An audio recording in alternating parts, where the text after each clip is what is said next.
Tu sais que t'as vu Titanic quand tu peux plus entendre une flûte irlandaise sans avoir un frisson dans le dos, quand tu refuses toute sortie en bateau de plus de 2 heures et quand tu as une opinion, mais vraiment très tranchée sur la taille de cette foutue planche, parce que Titanic, c'est pas juste un drame romantique, c'est le film qui t'a appris que l'amour c'est beau, mais que l'Atlantique, eh ben c'est froid. Alors aujourd'hui, j'ai regardé pour toi Titanic et j'ai replongé littéralement. 1912, un paquebot révolutionnaire traverse l'Atlantique avec à son bord des riches en gants blancs et des pauvres en chemise trempée. Et au milieu de tout ça, Jack et Rose. Lui est un artiste fauché avec la tchatche d'un stand-upper et elle est une héritière en détresse avec une future carrière d'icône féministe. Leur histoire d'amour va défier les classes sociales, les conventions et surtout un glaçon géant. Mais soyons clairs, Titanic, c'est pas une love story avec un fond historique, c'est une reconstitution historique qui t'embarque dans une love story. Et c'est là que Cameron est très fort.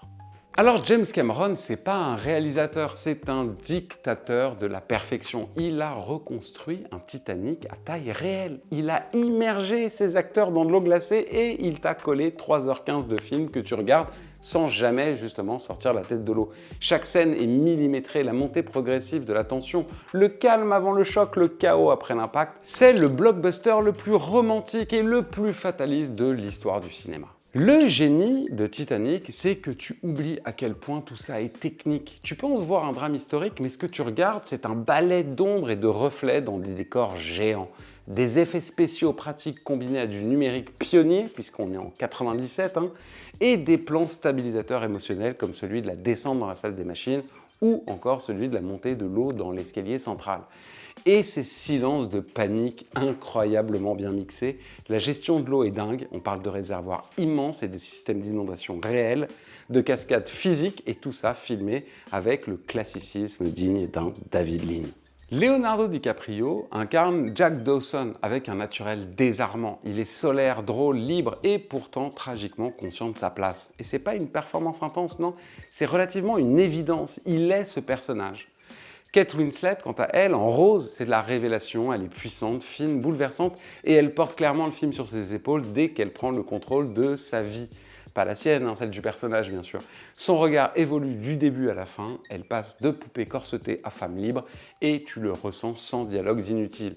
Et puis soyons honnêtes, Billy Zane, en fiancé toxique, c'est le plus grand méchant aux cheveux gominés de tous les temps. Le gars arrive à être classe et insupportable.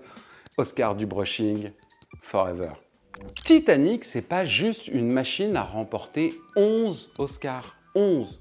C'est un pont entre le grand cinéma classique et le spectacle moderne. James Cameron s'inspire du Dr Zhivago pour la fraise historique, de La Conquête de l'Ouest pour la structure en flashback et certainement un peu aussi de West Side Story pour la love story impossible. Mais il ajoute à ça la rigueur technique d'un Kubrick, la tension d'un Alien et la fluidité d'un Spielberg en forme olympique. En gros, il réussit un truc de dingue. Faire un film qu'on connaît tous par cœur, dont on connaît même la fin avant de l'avoir vu et qui, 30 ans plus tard, nous fait encore monter les larmes au même moment.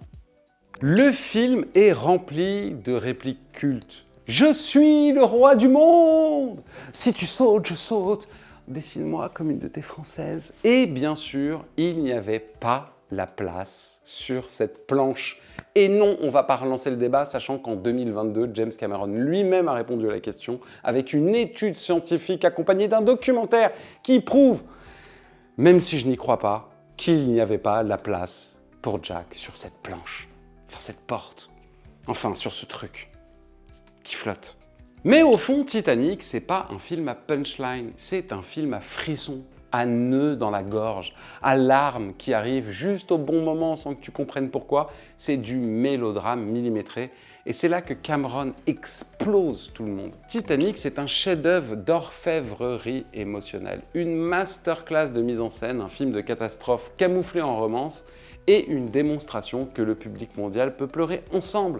Tu veux une définition du cinéma populaire, au sens noble? Eh ben c'est ça.